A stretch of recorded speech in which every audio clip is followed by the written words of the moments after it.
J'ai montré, expliqué, j'ai fait de la pédagogie, j'ai essayé de redonner de la confiance aussi. La confiance est un élément important dans la performance.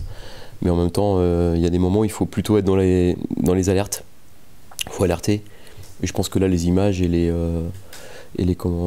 la force de la vidéo dans ces périodes-là est très importante. Ça permet parfois de presque pas parler en montrant. Donc on a fait tout ça, mais ce qui compte, c'est l'échange, le dialogue. En toutes circonstances, c'est comme ça que les solutions peuvent être trouvées quand on est dans une quête d'amélioration.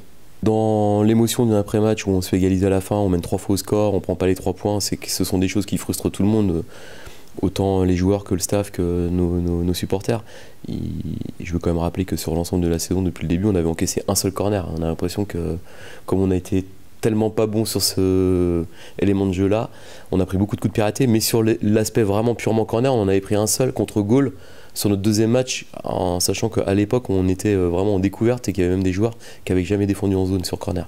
Donc depuis le début, c'est pas un élément du jeu qui nous a vraiment mis en difficulté.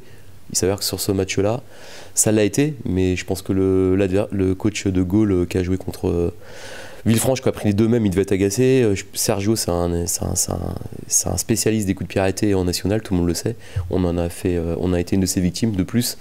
Donc on a besoin d'améliorer, mais il ne faut pas non plus noircir trop. Après, c'est vrai qu'à chaud, sur ce dernier corner, on est tous agacés parce qu'on sait qu'on doit faire mieux. Moi, je crois que ce contexte-là, pour l'instant, les favorise parce que depuis qu'il y a ce contexte, ils ont fait que gagner. Donc parfois, d'une situation un peu délicate, il y a une prise de conscience des joueurs et une prise de pouvoir des joueurs qui fait que là en ce moment ils sont dans une bonne dynamique. Maintenant, toute série est faite pour être stoppée, mais ils arrivent avec le vent dans le dos, comme on pourrait dire, pour un peu expliquer. Après, c'est une équipe que j'ai beaucoup regardée parce que je la regarde souvent quand j'observe mes futurs adversaires, et j'aimais bien la regarder parce qu'elle avait des principes de jeu qui sont assez similaires aux nôtres. Il y a une équipe qui a des bons principes, mais là ils ont changé de système depuis quelques matchs. Donc voilà, ça reste une équipe qui joueuse. Et ils jouent à 3 derrière actuellement. C'est une équipe qui est passée d'une défense à 4 à une défense à 3, voire 5 quand ils sont en phase défensive, mais plutôt 3 actions. Comme Villefranche du coup.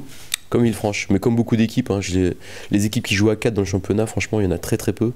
Depuis qu'on a repris, depuis le début de la saison, franchement, j'ai l'impression que on a quasiment joué que des équipes qui jouent à 3, donc je sais pas, il y a des tendances comme ça.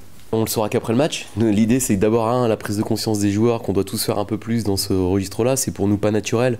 On a un effectif qui est constitué de joueurs plutôt portés sur l'aspect jeu, sur l'aspect technique, sur l'aspect esthétique. Et on a sans doute besoin de se construire des leaders aussi dans l'aspect engagement, dans l'aspect défensif, dans l'aspect combat, parce que c'est un championnat qui demande ce profil de joueur. Et c'est vrai que pour nous, c'est toujours un challenge d'affronter les équipes parce qu'on a un déficit de taille, on a un déficit de puissance dans notre effectif, ça c'est clair, on le sait. Il faut trouver d'autres parades. Dans l'aspect offensif, je pense qu'on a trouvé ces parades-là. En tout cas, on est en train d'essayer de les trouver et on a des statistiques offensives qui sont de plus en plus intéressantes dans l'aspect défensif. Ça reste à construire. On a souvent tendance à dire que c'est plus long de construire une attaque qu'une défense. Bah, nous concernant, je trouve qu'on a été plus vite dans l'aspect off.